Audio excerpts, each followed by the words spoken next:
What happens when a child grows up without safety? This isn't just about physical danger or living in a war zone. We're talking about something much more subtle, yet profoundly more damaging.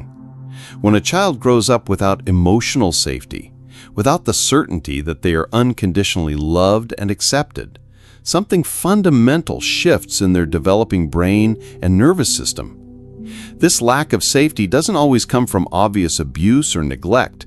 Sometimes it comes from well-meaning parents who are themselves struggling, from households where love feels conditional, where a child learns that their worth depends on their performance, their behavior, or their ability to meet the emotional needs of the adults around them. The human brain is designed to develop in an environment of safety and connection. When that safety is absent, the child's nervous system adapts by becoming hypervigilant, always scanning for threats, always ready to fight, flee, or freeze. This isn't a conscious choice. It's a biological imperative, a survival mechanism that kicks in when the environment feels unpredictable or dangerous. The child learns to prioritize survival over exploration, safety over growth, and this pattern becomes deeply embedded in their neural pathways. Think about it this way. Imagine a young tree trying to grow in a windstorm. Instead of reaching up toward the sun, it bends and twists, developing a thick, gnarled trunk to withstand the constant buffeting. The tree survives, but it doesn't thrive. It doesn't develop the natural grace and beauty it would have in a calm environment. This is what happens to a child's emotional development when safety is absent. They adapt, they survive, but something essential is lost in the process. One of the most devastating effects of growing up without safety is the development of what we might call a false self. When a child's authentic emotions and needs are consistently dismissed, ignored, or punished, they learn to hide their true self and present a version that they hope will be more acceptable. They become experts at reading the mood of the room, at anticipating what others need, at shape-shifting to avoid conflict or rejection. But in doing so, they lose touch with their own inner compass, their own sense of what they need and want. The nervous system of an unsafe child is like a smoke alarm that's hypersensitive. It goes off at the slightest hint of danger, real or imagined. A raised voice, a disappointed look, a moment of silence can trigger the same biological response as a genuine threat. The child's body floods with stress hormones. Their heart races, their muscles tense, and their mind goes into survival mode. Over time, this constant state of hyperarousal becomes their normal, their baseline. They literally don't know what it feels like to be calm and safe. This hypervigilance extends into adulthood in ways that can be both subtle and profound. The adult who grew up without safety might find themselves constantly scanning their partner's face for signs of disapproval, or feeling a knot in their stomach when their boss wants to talk to them, even about something positive. They might struggle with decision-making because they never learned to trust their own judgment, having been taught that their perceptions and feelings were wrong or unimportant. The attachment patterns formed in childhood become the template for all future relationships. A child who grows up without safety often develops what psychologists call an insecure attachment style. They might become anxiously attached, constantly seeking reassurance and fearing abandonment. Or they might become avoidantly attached, learning to rely only on themselves and keeping others at arm's length. Some develop a disorganized attachment style, swinging between desperate clinging and protective withdrawal, never quite knowing how to navigate the complex world of human connection. But here's where it gets really interesting and really tragic. The child who grows up without safety often becomes incredibly skilled at taking care of others. They become the family peacekeeper, the one who can read emotions and diffuse tension, the one who puts everyone else's needs before their own. They develop what might look like emotional intelligence, but it's really emotional hypervigilance. They're not connecting with others from a place of genuine care and security. They're managing others from a place of fear and survival. The body keeps the score. as trauma researcher Bessel van der Kolk famously wrote, "When safety is absent in childhood, the body remembers. The nervous system remains on high alert, ready to respond to threats that may not even exist. This chronic state of stress doesn't just affect emotional well-being, it impacts physical health too. The immune system becomes compromised, inflammation increases, and the risk of various diseases and conditions rises. The body that never learned to feel safe struggles to heal, to rest, to regenerate." What's particularly heartbreaking is how the child without safety often blames themselves. They develop what psychologists call an internal locus of control around negative events. If mommy is sad, it must be because I was bad. If daddy is angry, it must be because I didn't try hard enough. If people leave, it must be because I'm not lovable enough. This self-blame serves a psychological purpose. It gives the child a sense of control in an uncontrollable situation. If it's their fault, then maybe they can fix it. Maybe they can earn the love and safety they crave. Learning becomes complicated when safety is absent. The brain that's focused on survival has fewer resources available for curiosity, creativity, and growth. The child might excel academically as a way to earn approval and safety, but they're learning from a place of fear rather than joy. Or they might struggle in school because their nervous system is too dysregulated to focus and concentrate. Either way, the natural love of learning that should characterize childhood gets hijacked by the need to survive and belong. The child without safety often develops an incredible capacity for dissociation. They learn to leave their body when things get too overwhelming, to float above the situation, to numb out the pain.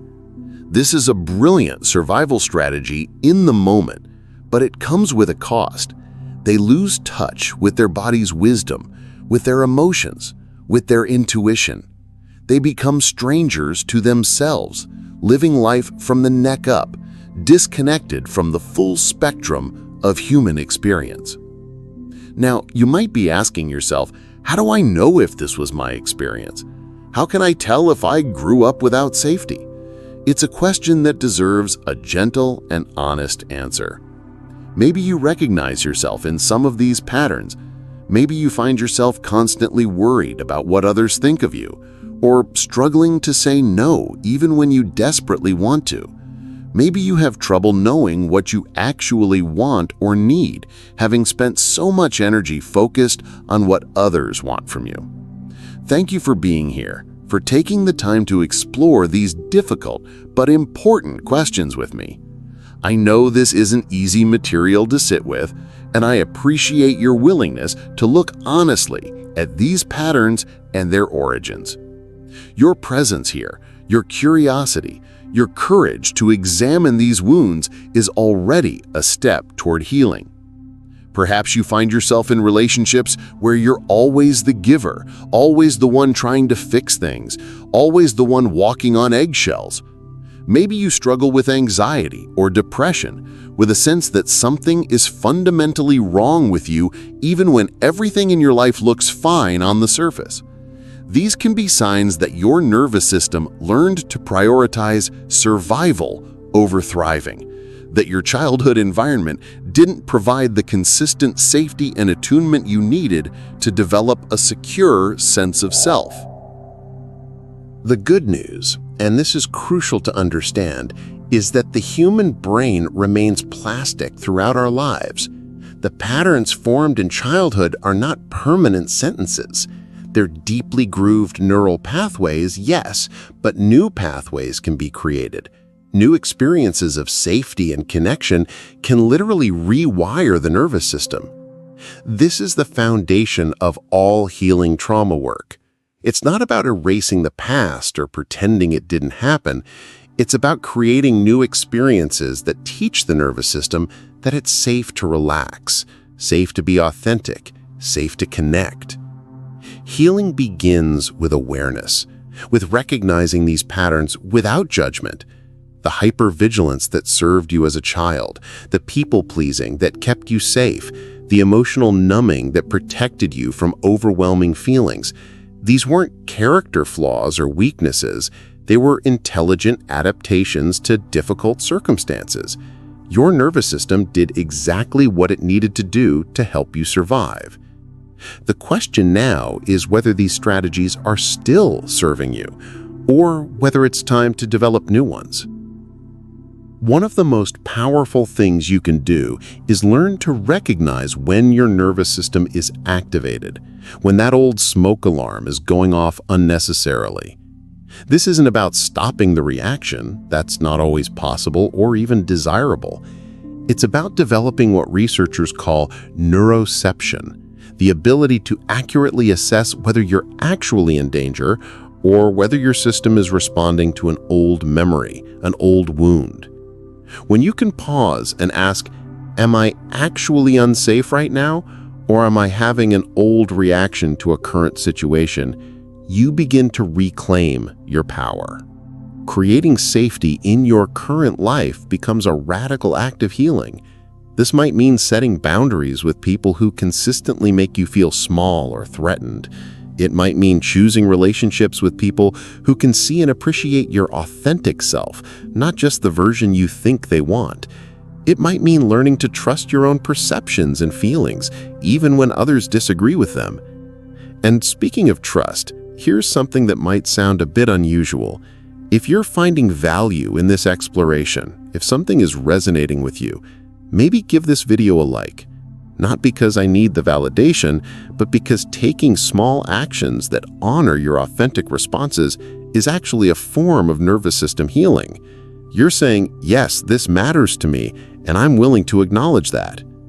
The process of healing isn't linear, and it isn't quick. The nervous system that spent years or decades in survival mode doesn't shift overnight. There will be setbacks, moments when the old patterns feel stronger than ever. This is normal and expected. Healing happens in spirals, not straight lines. You might find yourself dealing with the same triggers and reactions over and over, but each time with a little more awareness, a little more choice, a little more self-compassion. Self-compassion might be the most foreign concept for someone who grew up without safety. If love felt conditional in childhood, if approval had to be earned through performance or compliance, then the idea of offering yourself unconditional kindness can feel almost revolutionary. But this is where the real healing happens. When you can hold your own pain with the same tenderness you would offer a frightened child, when you can say, of course you developed these patterns. Of course you learned to survive this way. You were doing the best you could with what you had. Something fundamental shifts. The body, too, needs to be included in this healing process. The nervous system that never learned to feel safe needs new experiences of safety that are felt, not just bought. This might come through practices like yoga, meditation, breath work, or other somatic therapies that help you reconnect with your body's wisdom. It might come through experiences in nature, where the nervous system can remember what it feels like to be part of something larger and more stable than human drama. It might come through healthy touch, through massage or other bodywork that teaches your system that physical contact can be nurturing rather than threatening. Relationships become both the wound and the cure. It was in relationship that the original wounds were formed, in the relationship between child and caregiver, where safety should have been provided but wasn't. And it's in relationship that the deepest healing happens. But this requires choosing relationships consciously, with awareness of your patterns and triggers. It means being willing to communicate about your needs and boundaries, even when that feels terrifying. It means allowing yourself to be seen and known, gradually and safely, by people who have earned that privilege. The ripple effects of this healing extend far beyond your own life. When you break the cycle of passing on trauma, when you learn to regulate your own nervous system and respond rather than react, you change the trajectory not just for yourself, but for everyone you touch. The children in your life, whether your own or others, get to experience what it's like to be around a regulated adult. Your friends and partners get to experience what it's like to be in relationship with someone who isn't constantly in survival mode. This is how generational patterns change one nervous system at a time. There's something profound that happens when you realize that the hypervigilance, the people-pleasing, the constant worry about others' reactions, all of these strategies that felt so essential to your survival, they're not actually you. They're things you learned to do, not who you are. Underneath all of these adaptive strategies is your authentic self, the self that was there before you learned you needed to hide or perform or manage others' emotions. That self is still there, waiting to be rediscovered, waiting to be welcome home. As we come to the end of our exploration today, I want to acknowledge the courage it takes to look at these patterns honestly. Growing up without safety leaves invisible wounds that can feel overwhelming to examine. But here's what I want you to remember. You survived. Whatever combination of strategies you developed, whatever adaptations you made, they worked well enough to get you here, to this moment where you're capable of learning and growing and healing. That's not nothing. That's everything. The journey from surviving to thriving is possible for everyone, regardless of how unsafe your early years were. Your nervous system has an incredible capacity for healing when it's given the right conditions: safety, connection, patience, and compassion. You don't have to do this alone, and you don't have to figure it all out at once. Small steps, consistent care, and the willingness to be curious rather than judgmental about your patterns can create profound change over time. If this conversation has sparked something in you, if you've recognized yourself in these patterns or found hope in the possibility of healing, I'd love for you to hit the like button. More than that, I'd love to hear from you in the comments. What resonated with you? What questions are you sitting with? If you feel called to share part of your story or your insights, this community is here to listen. And if you're ready to continue this journey of understanding trauma, healing, and human resilience, there's another video waiting for you that might just provide the next piece of your puzzle. Consider subscribing to Not What It Seems if these conversations feel valuable to you. Thank you for your time, your openness, and your courage to keep growing.